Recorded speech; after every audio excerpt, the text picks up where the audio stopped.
hear from your word, O God. Lord, ano po, Panginoon? Ako po ay tumutulog sa iyong awa sapagkat di ko maalam, Lord. Ako po ay nagpapasakot, Lord, sa iyong mga salita, sa iyong kapangyarihan, sa iyong enablement, O God. Without you, Lord, God, we are nothing. Thank you, Lord, that we have part in your kingdom, in your ministry, O Lord God. Bigyan niyo po ang iyong mga salita. Ang lahat ng aking sasabihin, Panginoon, magbigay kapulihan lamang sa iyo ngayong umaga, Panginoon. Sa aming kaisipan, ang aming puso, Panginoon. Lord, salamat that you are our God, who know us from deep inside of our soul, our spirit, our mind. Sa kaibutuan ng aming puso, ikaw lamang, Panginoon, ang tunay na nakakilala sa amin. Kaya mangusap ka po sa bawat sa amin, maging sa akin, O God. We are not excused. All of us, O God, ay nais, Panginoon, makapakinig mula sa iyo. I pray that the Holy Spirit will be in control of everything, O God, as we nourish and hear your word today. Salamat po. Ingatan niyo bawat sa narito. Maging aming mga kababayan, O God, na nasa lanta ng bagyo, ng baha, Panginoon. Let them, Lord God, experience your love and protection. Maging si Pastor, Lord, na wala rito ang pag-iingat, ang Pampanga, ang Samar, Lord. Abutin mo ang iyong mga iglesia sa araw na ito. Ibuhos mo ang iyong banal na spirito sapagkat malapit ka ng dumating, Panginoon. Ito ang aming dalangin sa pangalan ng aming Panginoon Jesus. Amen. Alright, palakpakan natin ang Panginoon. So, this month is about church evaluation. My theme is proper evaluation of yourself as a church because natakal na about evaluating yourself, Pastor Dante, and Pastor Emma talks about family evaluation of the household of elder. Right? Ito kayo ng Sunday. So, okay, medyo bigat yata na sa akin. Anyway, God is with us. Amen? Amen.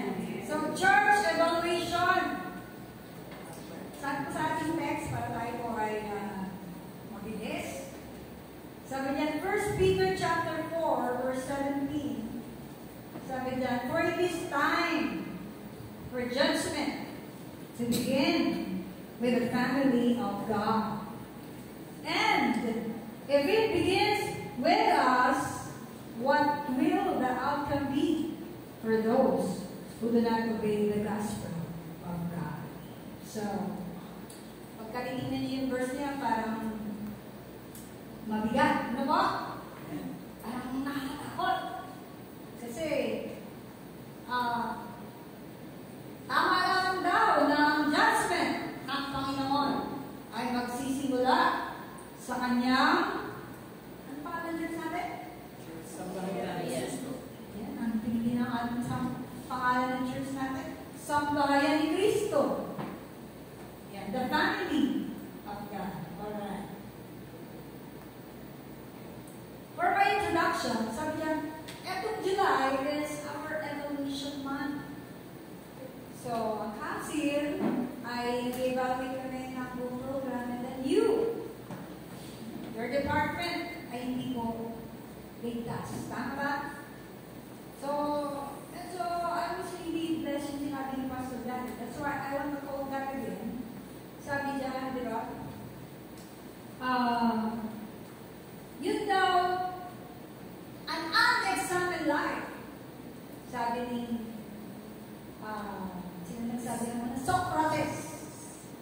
Anong sabi dyan?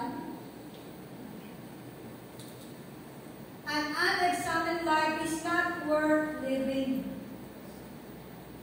Tapos, sinundan mo siya ni Scott Howard. Sinabi niya, an unexamined soul will not go on living. Tama, Pastor? So, kapag hindi ito unexamined, ibig sabihin, hindi mo siya masuri ang iyong sarili hindi daw worth living. At kapag hindi mo rin daw nasuri ang ating kaluluwa, mas matindi yun. Sabi doon, will not go on living. Hindi tayo, bakit buhay tayo, pero parang useless ang mabuhay. Ano, yung parang pasinubin ka lang. Saka doon, punta ka dito, wala kang goal sa buhay. Well, the fact, what is the goal of Christian life? Ano ba ang goal of Christian life? Serve God. To serve God? To be with Christ. To be with Christ. Ano bang binubulong nyo? Nakasan nyo? To be with Christ forever. To be with Christ forever and ever. Amen! Amen. Oh, pero pag tayo makasama ako sa Kanya, kung saan man siya, the most important thing na dapat natin mangyari sa buhay natin is to be like Christ. Kaya nga tayo tinawag ng Christian, hindi kayo Turanian. Hindi kayo Pakyawan. Kapag niyo madaliin. Joke lang. Bilisan natin. Diba? So, we will not go on living the buhay tayo, pero it's important that we evaluate, we as teachers. Pag sinabi, anong evaluation na ginawa mo sa mga estudyante ko? Eto, nagbigay ako ng test, nagbigay ako recitation, nagbigay ako ng project. To know kung yung mga tinuro ko ay natutunan nila. Yeah. So, sabi nila, it start, the judgment of God will start sa kanyang church, sa kanyang ecclesia. I always say this in my preaching. Ecclesia is the term or the Greek word, I think Greek or Hebrew. Yun yung mga tao, tinawag ng Panginoon, mula sa kadiliman. Sino ba yun? Yung kadaliman mo. We are called out from darkness. Into what? Sa kanyang light. Ang purpose ng ating gathering ay para sa Panginoon. Para sa kaluluwalhati ng Diyos. Para mangyari ang purpose ng ating Panginoon. Once again, the purpose? Kaya maging kapupanan tayo. Ayan. So, sabi diyan, because the text talks about judgment, ako talagang may dalawang kaulugan niya. Yung una, medyo nakakatakot. Sabi diyan, it's divine punishment. Like what happened to Noah, the time of Noah, the time of Sodom and Gomorrah. Tapos ngayon, may pride man. Gusto niyo talaga ng judgment. One time, I remember I posted, sabi ko, hindi ko talaga yung rainbow, hindi ba alam ko ang color ng rainbow? It's the promise of God, di ba? He will not again ruin the earth through flood, through water. Tapos talaga yan si Satanas, talagang babalik, talagang gusto niya, counterfeit talaga eh. Atapakan talaga. Ganun po. So, sa second meaning, ito lang tayo, hopefully, ito lang tayo. Okay? Ability to make considerable decisions and sensible conclusions. That is judgment. Kaya may judges sa contest eh. Kaya, pag-judge sila o sino mananalo, we should come up with a sensible conclusion. At dapat considerable ang kanilang mga desisyon. And sabi ng Bible din, ating text kayo, the judgment of God will start at the house of God. Ready na ba kayo? Ano kayo natakot? Ano kayo may papel na? Anyway, judgment could also mean right assessment, right nomination, right evaluation. Kumusta po ang church? Kumusta na si Y? What is W? Worship, instruction, fellowship, evangelism, and mission.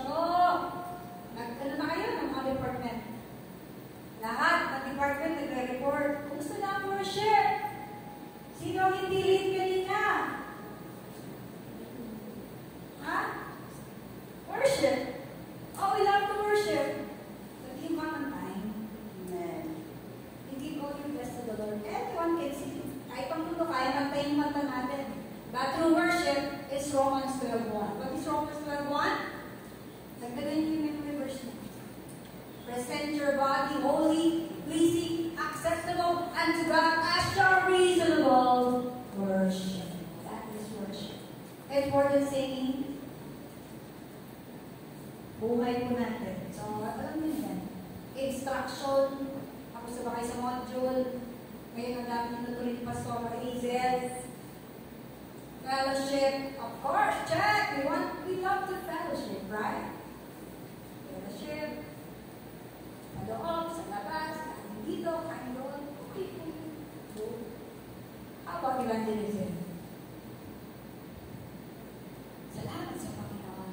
Marami nag-evangelize. And mission. Will you give your tithes? Partly, you're giving it to the mission. Sino ba mga nag-mission? Nag-mission ba ang grupo nyo? Nananalangin ba kayo sa mga dulo ng daigdig? Kahit hindi kayo nag-mission, you're part of mission when you pray for the unreached. Sino magpipray sa amin? Kung naniniwala tayo na ang Diyos ay sumasagot sa panalangin, then why are we not praying? Amen? Konting tingin naman dyan. Ano itong discipline? Sabi nila ba, masaya ba kayo? Okay? Ang church government ay ruled ng council. Ito yung church government natin, natalang po ninyo kasi ang mga churches po ay iba-ibang gobyerno. Merong pastor lang na susunod. One man rule. Ang church po natin ay ruled by a council. Composed of pastors and officers that are elected by the members. Yan po ginagawa ng members. Ang ginagawa ng council, the decision-making body, doing biblical and legal matters in the church. Tama ba?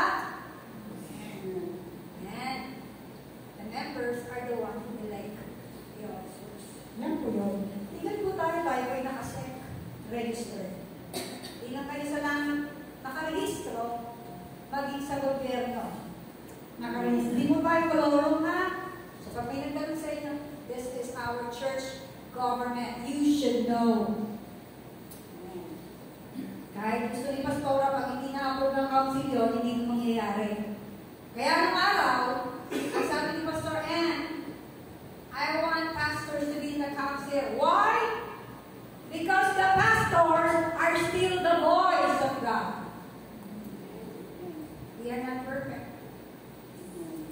Pero, pastor pa rin ang kakaulayin ng Panginoon. Hallelujah. Yeah. As council, sabi dyan, gusto tayo mating decision making. Is it biblical? Yes. Legal? Only? Or mixed with grace? Dinagdagan mo ng grasya. Amen. How do we elect an officer? By popularity? Hindi naman tayo katulad ng mundo. Diba? Or based on financial status ng isang tao? Of course, no. Diba? Or tayo ay pumipili na may panalangin at godly character ang inyong maninili. Amen po? Yan po katotohanan. Now, going back to legalities and grace. Kapag hindi agitapan, hindi mangyayari yun. Dapat ba ipatupad?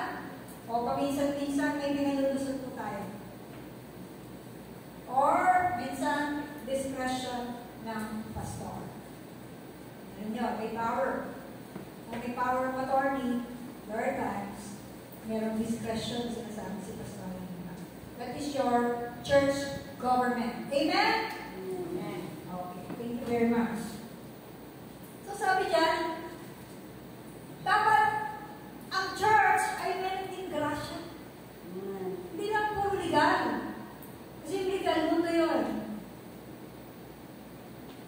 Sabi niya, no, if Jesus, don't you know, if Jesus sticks to legality alone, wala tayo dito. Amen. Because ang legal, for all have sinned and fall short of the glory of God. Where the wages of sin is, death. So, dapat patay na tayo lahat, wala tayo dito. Pero dahil si Jesus ay nagpakita ng kanyang grasya, Amen. narito tayo ngayon. Amen. So, mayroon minsan yung letra por letra. Like sabi ng Bible, nakakamatay ang letra. Kaya niya, pinalaya sila sa 10 utos. It doesn't mean hindi na tayo susunod sa 10 utos. Sa totoo lang, mas pinahigpit ng Panginoon ang 10 utos. Tama mo? Kahit hindi ka pa actual na pumapatay, you just hate your brother, you are killing him. Hindi ka pa actual na nangangalit na tumitingin ka pa lang na may pagnanasa sa isang magandang babae. Or vice versa. Ang sabi ng Bible, nagkakasala tayo ng pangangalit niya. Tama po ba? Hello, church! Are you aware of God? Of God's will and commandments? So, salamat sa Panginoon, hindi siya masyadong legalistic. Punong-puno siya ng biyaya. Amen. Alam mo ba, church, ganun din. Parang kung anniversary. May pumunta dyan, dumating, hindi naman niya alam na anniversary. Wala siya sa lista, hindi na siya nagbayad eh. Hindi ba natin papakainin? Siyempre, papakainin natin. Ganun, hindi ko sabihin, let's balance. There's legality. But there must also be grace in the church. Amen. Because we are not the world. We are the church of God. Amen. Hallelujah. Sabi niya, there are times mas mahitin pa tayo sa Diyos. Oo. Ano ang bawal sa atin? Bawal kumain ng dinuguan. Bawal ang puto. Bawal talaga yung bawal ang puto. Bawal ang walang buhok. Joke lang, I love you. My focus heart. Bawal ang mahapang mo. Bawal ang may tato. Bawal huminga. Alam ko isa lang bawal sa Panginoon. Bawal magkasala. Amen. Pinapalaya tayo ng Diyos, pero tayo kung isa, ikinakahog pa rin natin ang ating mga sarili. God is full of grace. Amen. Hallelujah. Maging masaya ka na. Diba? Amen. Sister Mercy. Yes. By God's grace. God's grace. Dahil lang sa biyaya, kaya tayo nandito eh. Amen. Kung sa Jesus maligality, wala tayo. Church, let's be gracious enough. Hallelujah. Hallelujah. Although we love legalities, yan tayo. Ayan o. Second, church correction and because judgment in the fact of God is mentioned. Okay. And now is the time that the judgment will begin in the house of God. Sabi dyan, it could also mean evaluating. Evaluate tayo. Kasi yung text na yun, makikita natin dyan, sabi dun sa mga early verses. If we suffer as a Christian, dapat daw magsaya. Hindi ka na umiinom. Ngayon, ginuusan ka ng gusto ng alak. Magsaya ka daw. Huwag ka naman sumayaw sa inyo. Ganun. Sabi, magsaya. Magsaya ka kung ikaw ay pinipersecute dahil sa Panginoon. Ibig sabihin, your suffering is sino mo may suffering? Amen. Ay, hindi naman nalata. Kapag may suffering na tayo, ay mag-evaluate tayo. Kung ang suffering mo ba ay dahil ikaw ay gumagawa ng tama, iniwan ka ng mga kaibigan mo, kasi hindi ka nakatulad ng dati. Is that so? Sabi ng Bible dyan, sa the same text, rejoice. Because you bear God's name.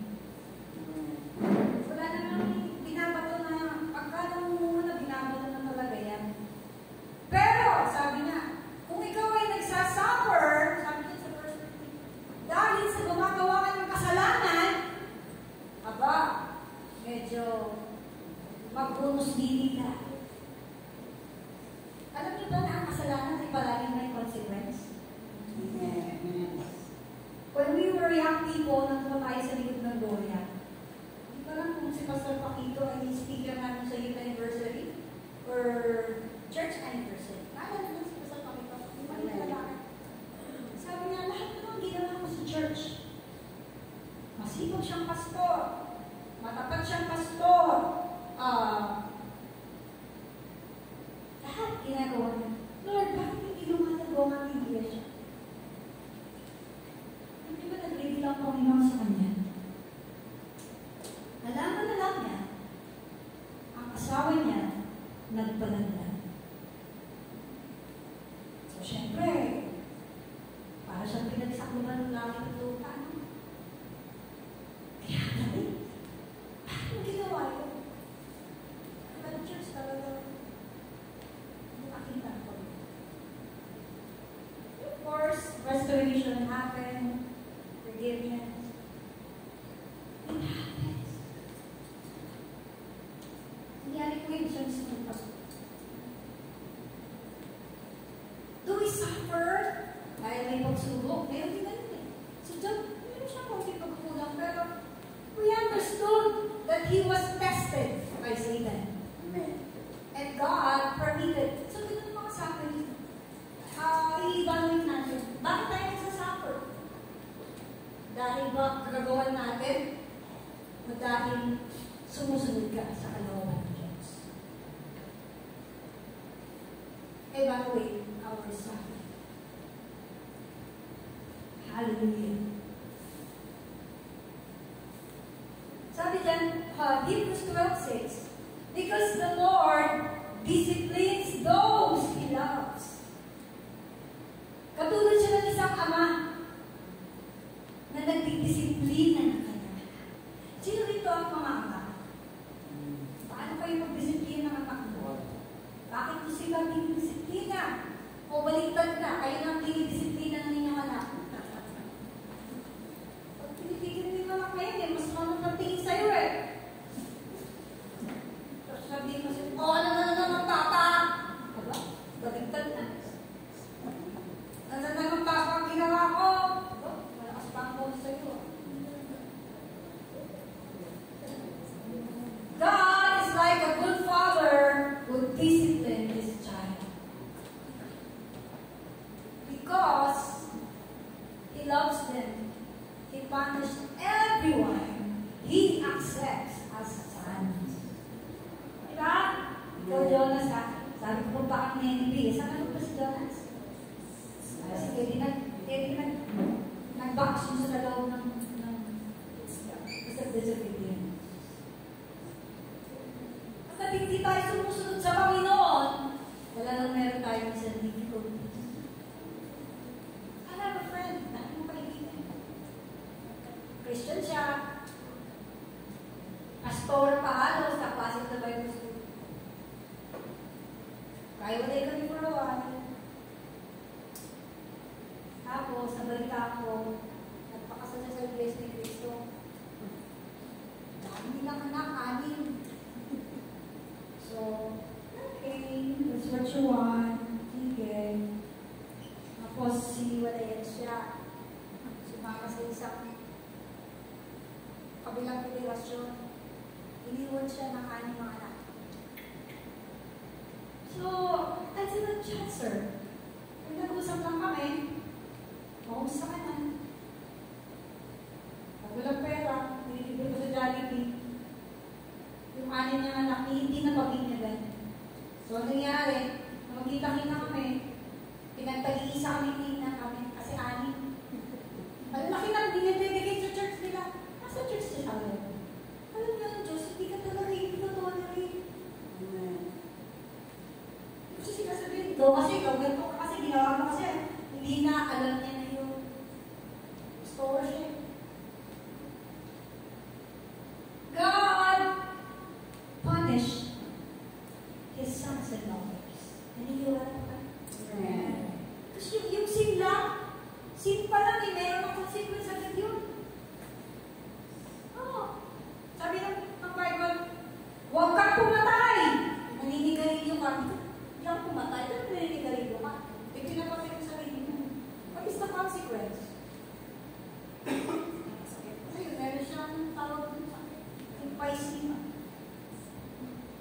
COPD. Sakit ni Ate Guy. Sakit na yun. Kasi malakas siyang manigarilyo. Yun ang naging sakit niya. Nahirap siyang kuminya. O, huwag kang papatay, sabi ng Bible, tama? Pinapatay mo yung sarili mo. Hindi mo nga pumapatay ng ibang tao. Hindi ka naawa sa sarili mo pinapatay mo.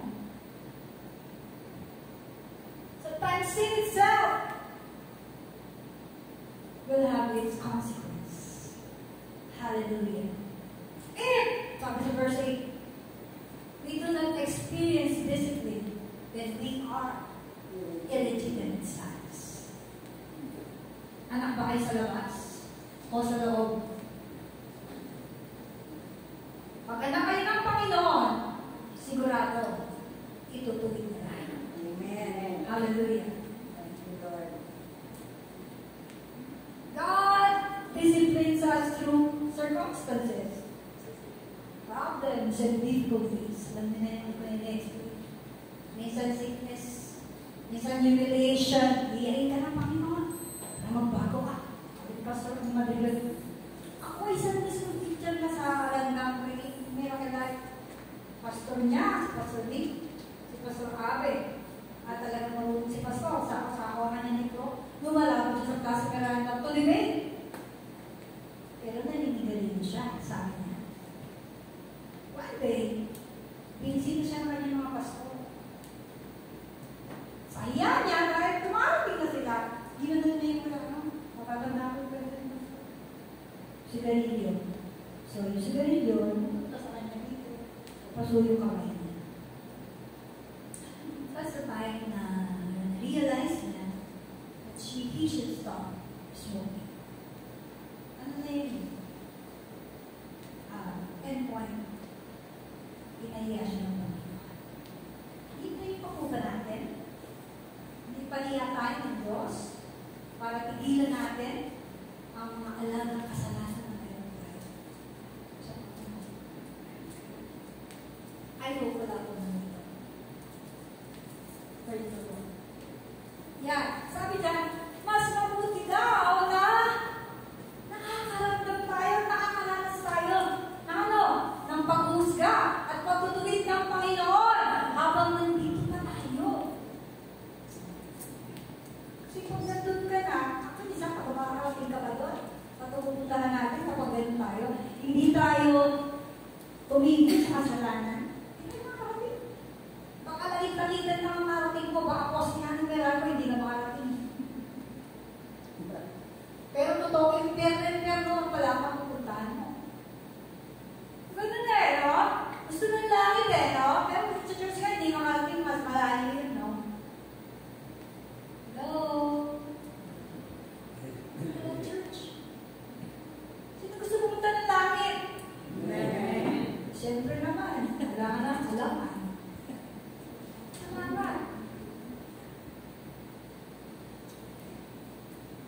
Come to church and practice in the church.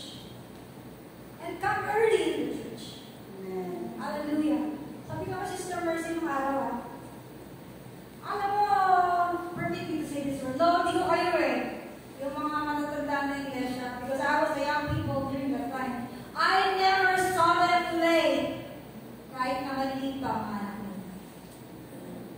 Yan ang totoo. That is the first church in Bonanza, in Goya. Ano pa nga?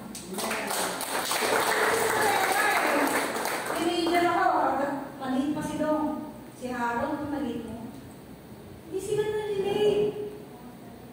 Sister Mercy, kalay ka rin si Michael, si Arvin, si Morris, Si Lilibet. si Lilibet. Hindi ako sumag-late. Sabi ng araw. Ngayon, wala pa nga kayong anak. Eh, pasensya na kayo, church celebration tayo eh. Paano po pag nag-anak kayo? Hindi ako sumag-late sa akin. Di ba, Pastor?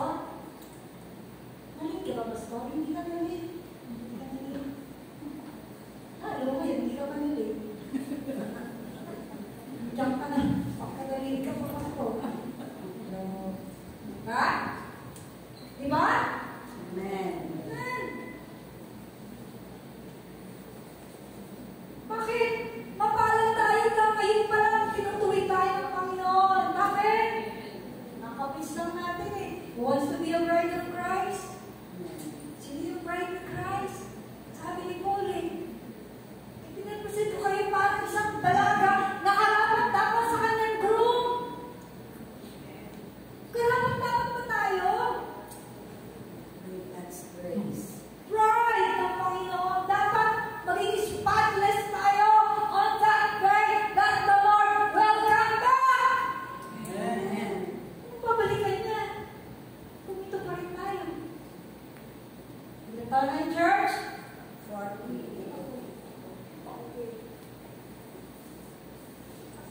Ano church eh? So dapat, paparami ang prutas mo. Yung prutas daw, hindi daw yun hindi wariwalay. The fruit of the Holy Spirit is just one, parang addition. Yung pwede pag-iwalay ng buto. It should be one. Nandun lahat. Package yun. Kaya dinidevelop ka ng Panginoon. Kung ano yung mga tao, ayaw mo yun, ang binibigay ng Panginoon sa'yo, hindi ka napansin doon. Grace Glover. Hindi ko kasi develop yung isang fruit mo eh. Kaya, sabi niyo po, gusto ko kayo i-present eh. Na isang pride na walang kapintas. Hallelujah. So let's deal with sin accordingly. Dapat malulungkot tayo kapag tayo nagkakasala. Amen. Dapat tinatamad tayo magkasala. Amen. Ay, tinatamad ako. Dapat ganun, di ba? Dito na, magkasala tayo. Hindi na. Tamarin kayo. Huwag kayong tamarin sa church. Huwag kayong tamarin sa Bible. Mag-pray. Tamarin tayo magkasala. Amen. Iwasan natin magkasala. Hallelujah. Ikaw naman, huwag ka maging dahilan. Yung mga Kristiyano, dahilan. Hindi ka naman dapat magkasala.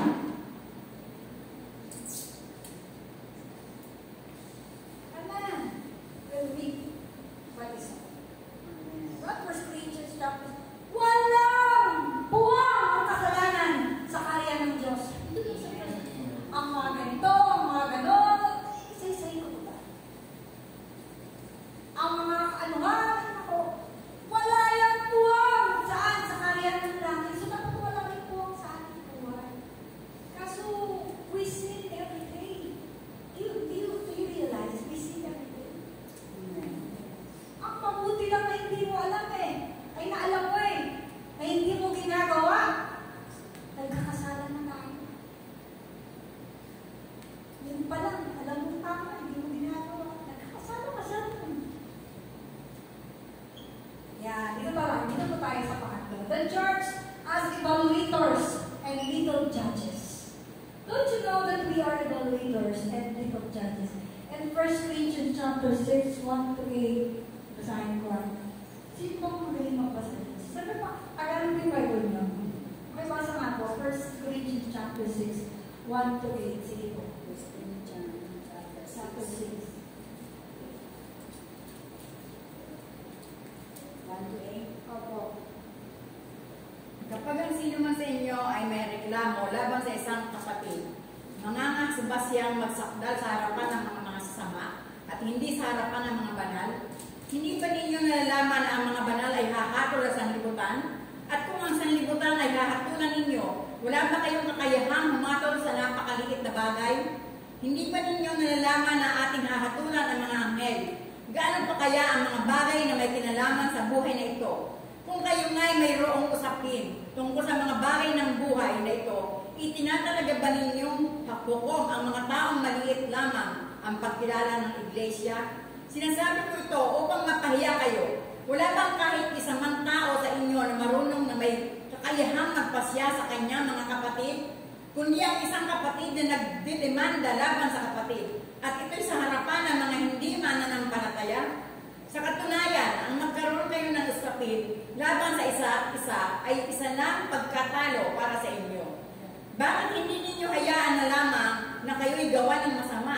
Bakit hindi na lamang kayo padaya? Number 3. Ngunit kayo mismo ang gumagawa ng masama at nandaraya sa gawa ng masama. No.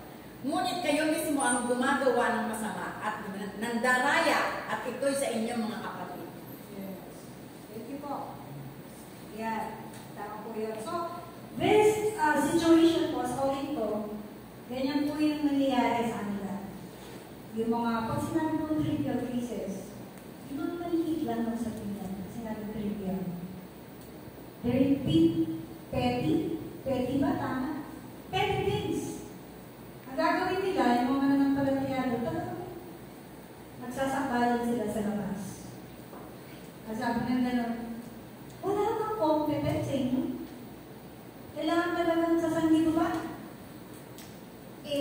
Ang ganda-gandang makinig at marinig. Yung sinabi doon, hindi nyo ba alam na huhusgahan natin ang mundo? Even the angels? Wow. Paano tayo huhusga sa mundo kung tayo mismo sa loob ng iglesia? Hindi tayo mag-aayos sa Diyos. Ano tayo siguro?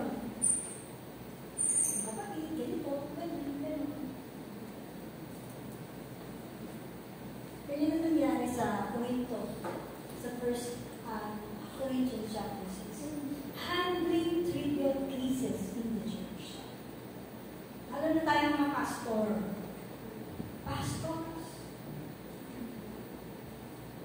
Meron ba nakikita hindi tama?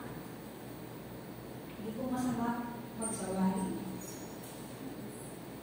Sabi ng Bible, open rebuke is better than secret love. But, rebuke with that. Dahil ng pagpipili ko ang church, nagkakaroon tayo ng mga disciplinary action na nangyayari sa loob ng iglesia. Sabi dyan, do you not know, kayo na sinabi, that the saints will judge the world? And if you are to judge the world, are you not competent to judge trivial cases? Mga simpleng bagay na dapat ay pinagkakasunduan ng iglesia. Wala ba niya sa inyo? Wala ba competent? Na mag-aayos, kinakailangan pa. Ang mundo mag-aayos para sa atin. Anong sabi doon? Doon pala, talunan na tayo. Diba? Pakipakinggan. Talo natin tayo. Bakit? Dapat within the circle of the church. Ayos natin. Salamat sa Panginoon. Wala nang tayo.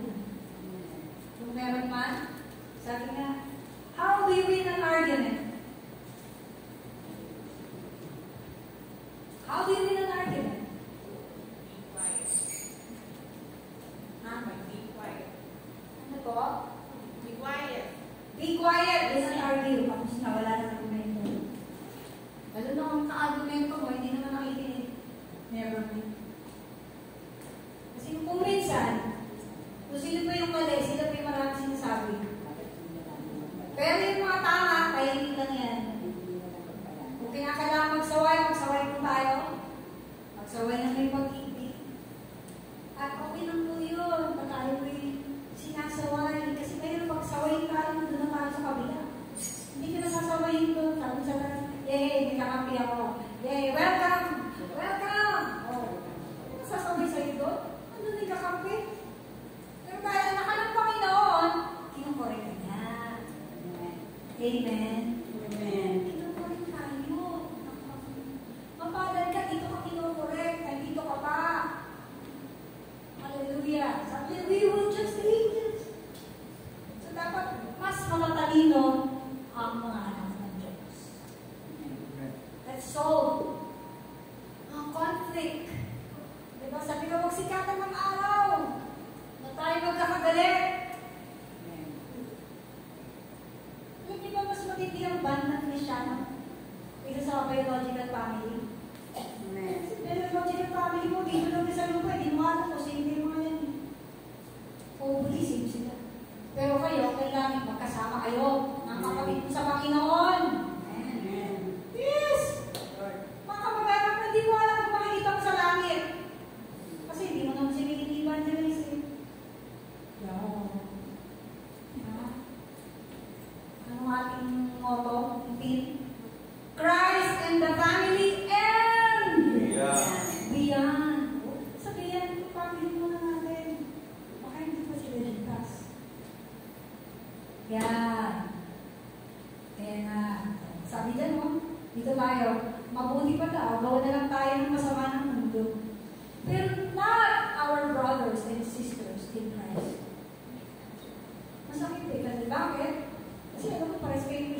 unintentional. Sometimes we hurt each other by words. We believe them. Minamulit natin iba.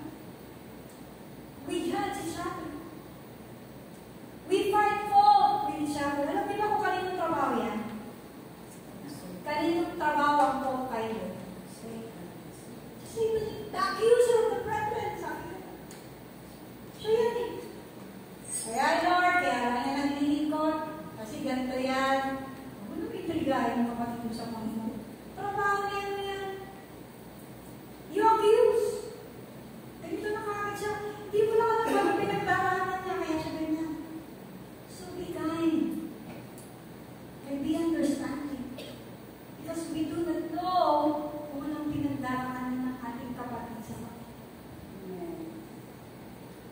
Hallelujah. Gusto niyo salita na alam mo yun? Wala sa'yo, pero sa kanya malaki. Ang damage. Diba? This tongue, sabi ng Bible, ang liit na part ng katawan, pero kaya niya magpasiglaw ng gubat. Hallelujah. You know, sometimes we try to look spiritual. The church is so spiritual, right? But we forgot the basic. What is the basic? Basahin. To love and accept each other. To love and accept each other. Bakit? Bakit love? Faith, hope, love. Sabi ng Corinthians, the greatest is love. Why? Love is the greatest. Because above all, basahin ulit. Above all, love each other deeply, because love covers all. Yes. Pag-ibig lang ang nagpatakip ng kasalanan. Hindi alam mo kahit kung ginawa niya siya. Pag minahal mo yan. Kasi nasabi na, itolerate mo siya. Mahalin mo lang siya. Tapos na. Kaya ang Bible, hindi mo pwede magkakalihan.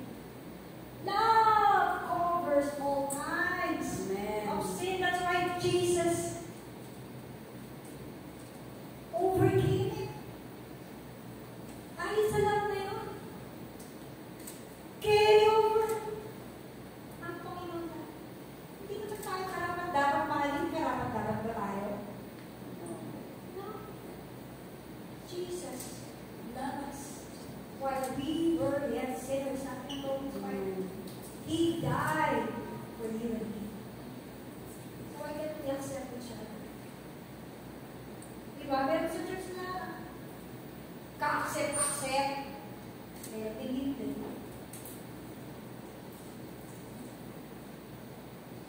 Kaya no, sabi, what is to be religious? Sabi ng Bible. Sino gusto maging religious? Sino gusto maging spiritual? Carnal, sabi ng sagot, basta natural, carnal, spiritual. Sabi ng nanalo? Wala. Walang nanalo ni Edwards. No, parang, bakit kayo? Lumataas ang premyo. 250 ba? 250 na? 250 na? Oh, carnal, natural, spiritual. Sino gusto maging carnal? Siyempre wala. Sino natural man? Siyempre wala sa tayo dyan. We are born again. We are a spiritual man. Tama po? Amen. Tingnan natin ang Bible kung ano ang religious. Sabi dyan, religious ba ang sa inyo? Sabi ni James, kontrolin niya ang kanyang dila. Oh Lord, patawa. Ang dila. Diba? Ang religyoso daw, control lang. Ang tawag, mapagpigil sa kanyang sarili. Kanyang dila, itaang ganak, sabi na tayo. Ano pagiging religious? Well, again, to help the orphans and the widows and cautious not to sin. Mag-ingat siya, hindi magkasala. Tumutulong siya sa mga orphans, pulubi, at sa mga widows. Ang daming widows na dito. Oh, papalibre sa kanila. Kayo maglibre sa kanila. Mga araw kasi, pag widow, wala na silang pinagkakita. Ngayon, di ba ang mga widow ngayon, mayayaman mga widow ngayon. Amen.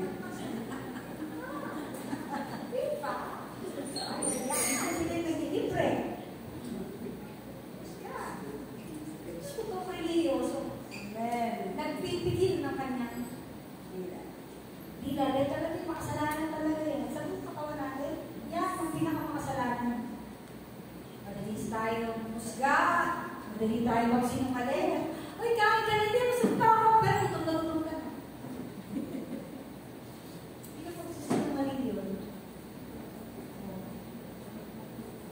Ay, saan ko ba yung nagdama? Masarap! Pero hindi na.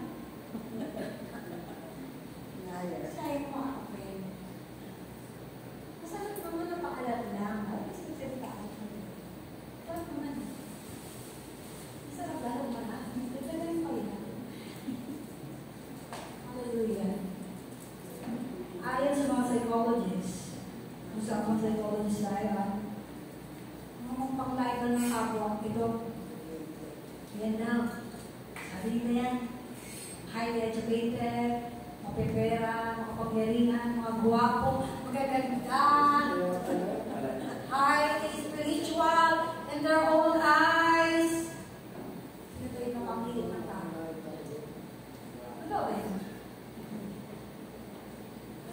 Saka biro lang masakit. Pero pa hindi ka naisulat yan. Sabi ko na isang psychologist. Yung mga taong pamilyar na sa'yo. Sino mga taong pamilyar sa'yo? Una, ang pamilya mo. Kahit pamilyar na kayo sa isa't isa, wala na kayong pinipiling salita. Kung ano na lang, pinapapasensya na ako. Ito, isa masakit. Masakit pa naman yung katotohanan. Katotohanan kasi yun. Pero gandahan mga konti. Gandahan mga konti. Ang talagang gusto mong sabihin sa kanya. Di ba? Familiarity! Kaya kung minsan, hindi tayo nag-iingat sa ating mga salita. Lord, patawad. We heard each other. Ayan. Tingnan ko yan. Sa church tayo, let's check our relationship.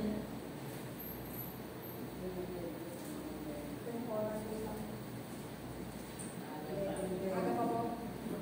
11:20. Okay, so let's go. Treatments, relationship inside the church. Young men, young members to the older men, how will you treat the older men in the church? Kung nagkamali sila. Sabi dyan, do not rebuke an older man harshly, but exhort him as if he were your father. Kaya tingnan din sa older woman. Sabi sa isang ibang verse, huwag mo siyang pagalitan na talaga. Alam na yung kasunod. So, keep your older man to be your father. To be like your father. Eh, pastor, ano po yan eh? Ganito po yan. Lalo na yung mga autism yung talagang minsan, naiigan yung Disney ka. Yung pangsa. Minsan, ganito talaga eh. Magkakaitan din tayo. Huwag kayong makalala, huwag kayong madali. Magkakaitan din tayo. Isa ka parang ganun na rin tayo mga bata eh, no? So let's treat them as our father. Okay, next. Yung mga younger brother mo naman.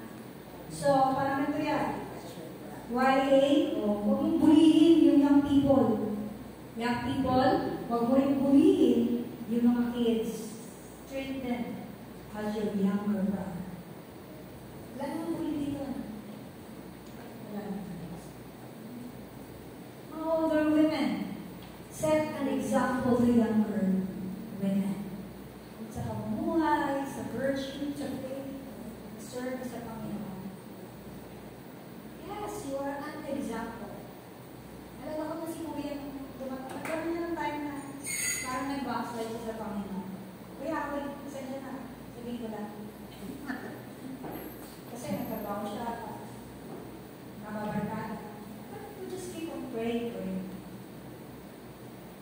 Sabi niya, alam mo, yeah, sabi niya sa amin. Pag nakikita mo yung mga talagoya, lumalakas ako sa Panginoon. Kasi nakikita ko ang pananampalataya.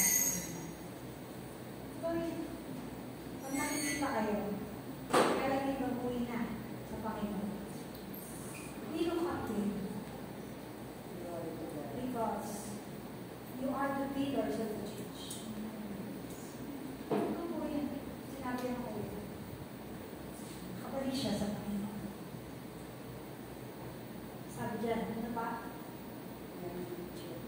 teachers to teach older people to have self-control. So, isa kasi, yung mga tanda, mainis na yan eh. Konting libon, may tablet.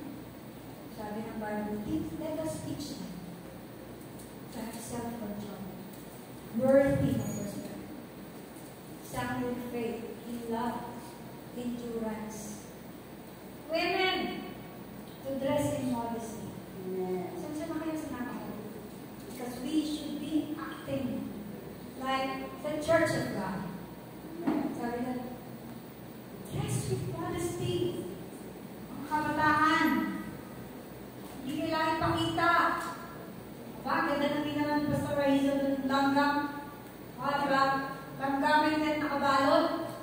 So let's say, because you are naked, you are attractive. Hindi kailangan. Lalo na yung mga kapasigol, hindi kailangan ipakita. Kasi, maganda kayo, hindi nyo kailangan patunayan. Sa mundong ito. Na kailangan ipakita ko ang flesh ko para sabihin nila na maganda ako. You don't need to do that. Dress in modesty. Hindi tayo mundo. Kasi kung ang mundo ganon, hindi mo na tayo pinag-iba. Hindi na tayo mag-determine ng Panginoon. Sabi nila, asa na ba yung bride ko? Ito ba yung bride ko?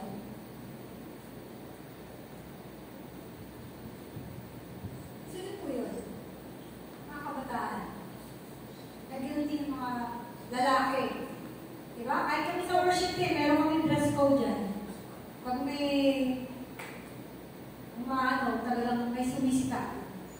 Bakit? Modesty is the key. Amen? Amen. Alright, so, ayan, ang sabi yun, hindi mo kailangan mahal eh. Alam mo mukha tayo na mayaman. Mayaman na tayo, nasa Panginoon tayo. Amen. We are rich because we are God's children. Amen. Diba? Hallelujah. Yan. Sinama ko rin yan. Older people are to be valued in the church.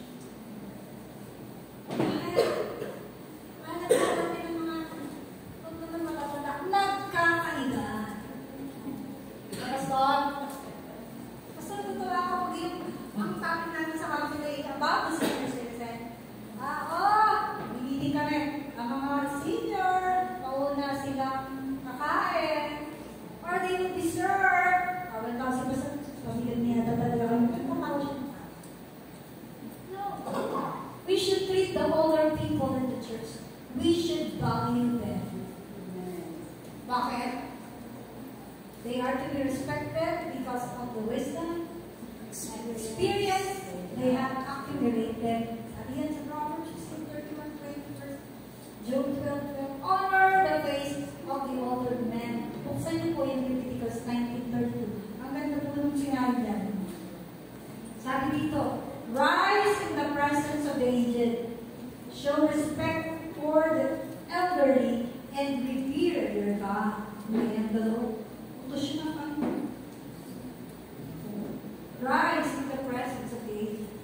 Show respect for the elderly and revere them. Revere God. If you revere them, you revere God. Diba? Nakikita niyo yung mga kakita namin. Hindi na nga sila magtatagal eh. Yan lang. Malagaan natin sila. Malungkot na. Kung tayo na lang dito. Masaya nga sa sila eh. Diba? Isa nang tanong ko sa YC. Makulit yung YC. Wala naman. Puro naman kayo makulit eh. Mula sa maliit na bata, sa iyo, sa YC. Sa YC, pakintihan ako sa tingin. Lahat ng department may kakulito, iba-iba nga lang. Diba? We should respect the elder of the church. Why? It is God's command. So church, treatment sa isa't isa. Tandaan niya, tayo ay papuntang langit. Papuntang po tayong langit. Amen? Amen. Dapat tumakbo Hallelujah. For my conclusion, I think. Yeah. So we need to evaluate ourselves as a church to know our real situation. Pagkita natin, ang Bible parang sa atin eh. Kapag nakita mo ang sarili mo na may gagawin mo, normal, aalisin mo, nililisin mo. First step to victory is to realize our true condition. Yun lang, pakita mo lang ang totoong kalagayan, victory na yan. Ay, ganito pala. Sorry pala. Then, change our mindset. Tapos gawin natin ang action. Then, genuine transformation. Genuine. Magbabago. Para saan? For progress and improvement. Nagsasabihin ngayon ni Scott Howard at ni Socrates, life is worth living. Bakit? Nagbabago tayo. For improvement. Yeah. Self-check. Sabi ko sa 1 Corinthians 9:37, beating his own body after he preached so that he will not be disqualified. Look, si Paul, binibig niya sa sarili. Bakit? Preach siya ng preach eh. Eh, makabandang muli, siya yung disqualified. Kaya tayo matagal magturo. Mag-ingat po tayo. Bakit? Mas marami po tayo judgment. Nakakanapin ng Diyos. Bakit? Nagtuturo ka dapat makita sa Diyos. Pero ay, mag-times nga kayo, hindi ka nga nagtatimes eh. Ay, okay, late. Ikaw nga mamang-late eh. Bumabalik lang sa atin. Mati-mati ng turo. Tama to? Sabi niyo pa sa Bible. Huwag na huwag maging tagapagturo, marami sa inyo. Bakit? Sapagkat mas marami po, hahanapin ng Panginoon kung tayo po tagapagturo. Hallelujah. Tumayo tayo na. Thank you very much. Praise God.